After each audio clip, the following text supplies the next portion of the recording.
हदायत अंदर से शुरू। हजरत अबू जर ने कहा मैं तबलीग करना चाहता हूं, फरमाया पहले कबीले में जा। अबू जर जैसे से नबी कह रहे चल पहले कबीले में, घर से तबलीग शुरू कर।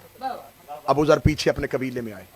तारीख कहती एक भाई अनीस, एक मां, एक बहन, 3 घर थे। आते ही अबू जर ने कहा अम्मा, भैया, बहन, वो मिल गया। अब अबू जर ने अपने घर में किरदार अपनी जिंदगी में ऐसे मनवाया हुआ था कि घर वालों ने पूछा ही नहीं, चल चल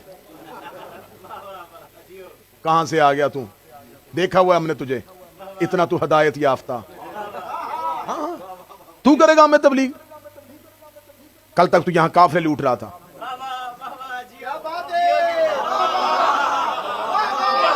अकबर तेरी नींद में तकरीर को बयान करो, कल तक काफिले लूट रहा था, आज सिर्फ इतना का मिल गया। उन्हें पता था हमने अबू जर का बचपन देखा है, हमने जुंदब की जवानी देखी है, इसने अपनी बचपन में गुनाह नहीं किया, इसने अपनी जवानी में बुतों को पूजा नहीं की, अगर इसको मिल गया है तो फिर वही हक है। मां ने कलमा पढ़ लिया, भाई ने कलमा पढ़ लिया, बहन ने कलमा पढ़ लिया, तीनों को लेकर मक्का पहुंच गया, या रसूलल्लाह घर मुसलमान हो गया। एक लम्हे में, एक लम्हे में, एक लम्हे में। ये है शिया मजहब, यहां बहन को कलमा पढ़वाया जाता है, बहन से कलमा पढ़ा नहीं जाता।